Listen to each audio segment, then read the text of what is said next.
Então agora nós vamos trabalhar com os cátions do grupo 4 na metodologia do professor Nivaldo Lacan. Eles são divididos em grupo 4A e 4B. Porém, nós vamos fazer os testes numa sequência. Grupo 4A seria formado por chumbo, cobre, cádmio e bismuto. Grupo 4B pelo arsênio com valência mais 3, arsênio com valência mais 5, antimônio e estanho. Na metodologia que nós estamos seguindo, o primeiro teste que nós vamos fazer é a adição de base fraca, adição de hidróxido de amônio para todos esses cátions. Então, vou pegar o chumbo com o fundo do frasco ao nível dos meus olhos, vou adicionar a primeira gota e imediatamente já vi a formação de um precipitado branco do chumbo. Vou agitar para ver se esse precipitado se mantém. Manteve-se o precipitado. Vou adicionar a segunda gota. Agitar.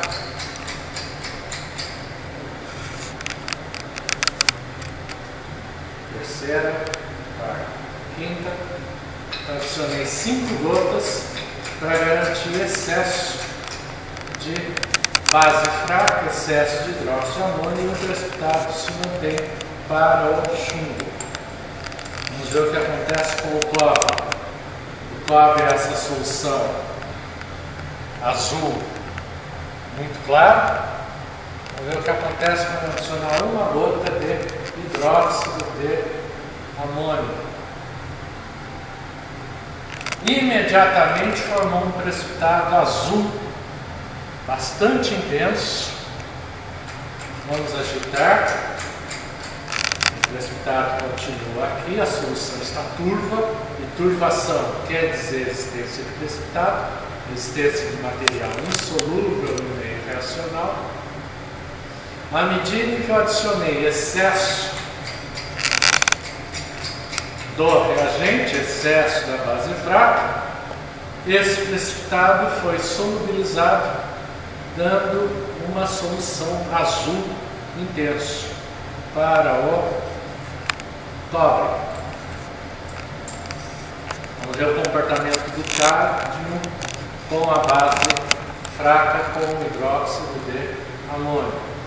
Uma gota também ao nível dos meus olhos gerou um precipitado branco. Agito.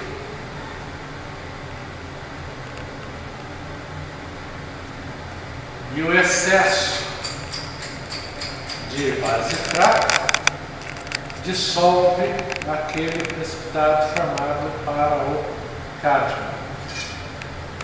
Então é bem evidente. No caso do chumbo, vamos comparar. O chumbo, que foi aquele primeiro que nós fizemos, o excesso de reagente manteve o precipitado.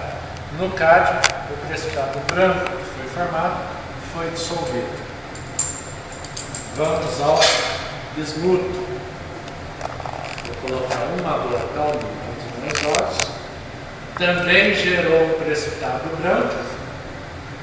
É visível na superfície da minha solução. E ainda está esse precipitado. Ainda está turva a solução. Vou colocar excesso do reagente. Então, excesso de base fraca mantém o precipitado de bismuto, mantém o precipitado de chumbo, dissolve o precipitado de cádmio e transforma o precipitado de cobre numa solução azul.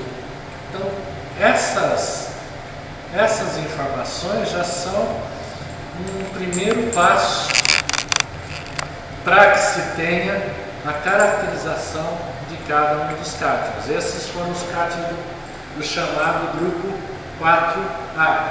Vamos trabalhar com os do chamado 4B, começando pelo arsênio, a valência mais 3.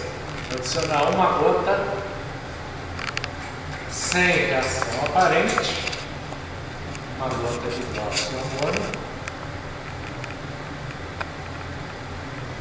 e o excesso de reagente ainda não dá precipitação de qualquer tipo.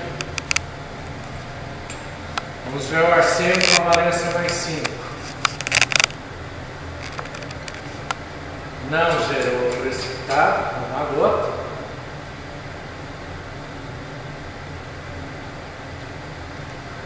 E nem com excesso eu tive precipitação. Vamos ver o antimônio. Uma gota gerou precipitado branco, bastante evidente nessa superfície. Eu vou agitar para ver se esse precipitado se mantém e vou adicionar excesso de base fraca, excesso de hidróxido amônio, está mantido o precipitado de hidróxido de antimônio. Estanho. Uma gota também gerou um precipitado, também gerou uma turvação. Vou agitar. Manteve-se a turvação, manteve-se a precipitação.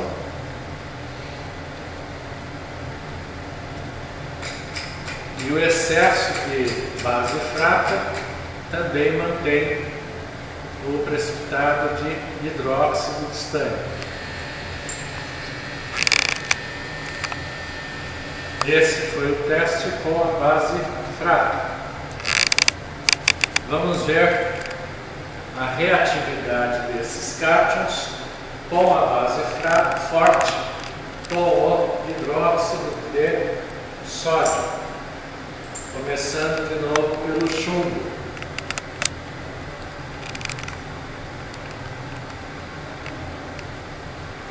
Uma gota, precipitado branco.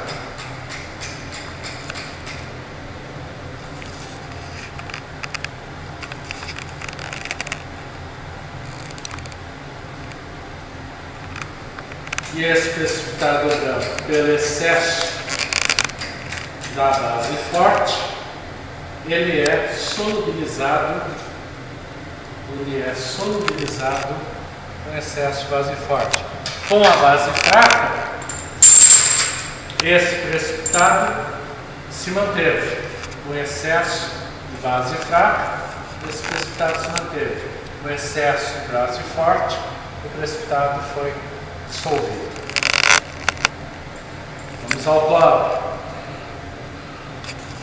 Uma gota da base forte, de hidróxido de sódio, também gerou um precipitado azul. Vou agitar. Noto até que esse precipitado azul é tão gelatinoso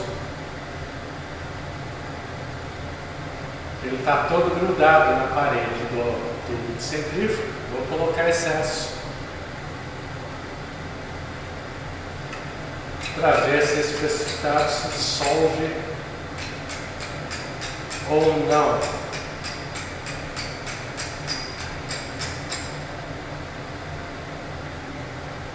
Então, o precipitado de base forte com o chumbo, com o cobre, aliás, ele se mantém.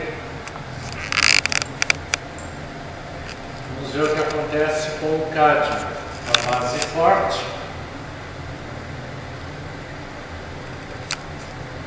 uma gota gera um precipitado branco. Vamos ver ao excesso.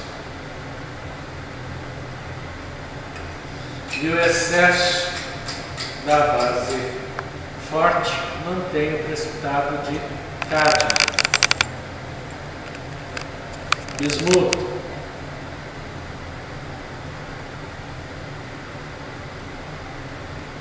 Uma gota também gerou um precipitado branco. Manteve-se pela agitação.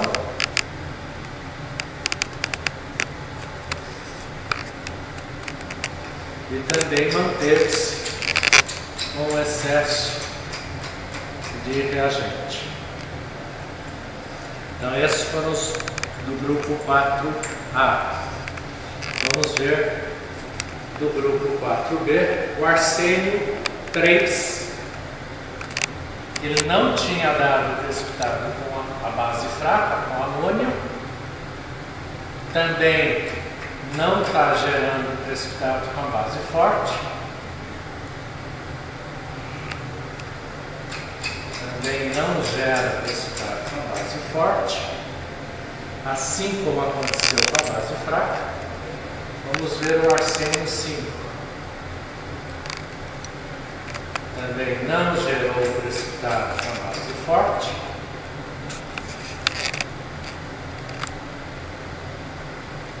Nem com excesso.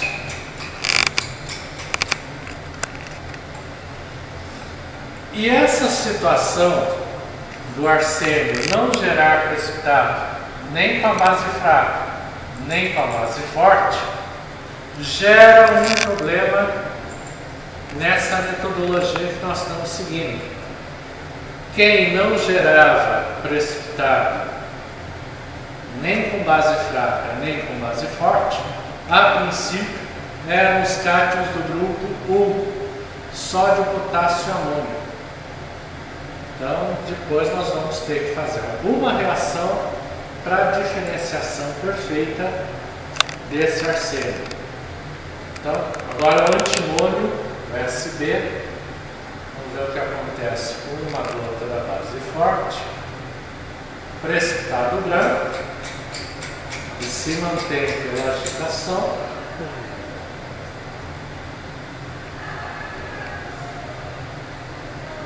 E o excesso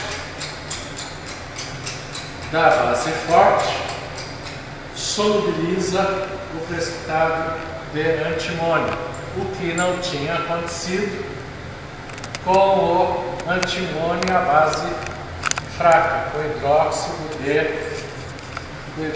de amônio. O excesso de base fraca não tinha solubilizado. O antimônio, pelo excesso de base forte, é solubilizado. E finalmente o estânio. Uma gota de base forte também gerou precipitado. Vamos ver ao excesso. Também a base forte dissolve o precipitado de estanho, o que não tinha acontecido com a base fraca com hidróxido de amônio. Ok? Então, essa foi a reatividade com álcalis dos cátions do grupo 4A e 4B.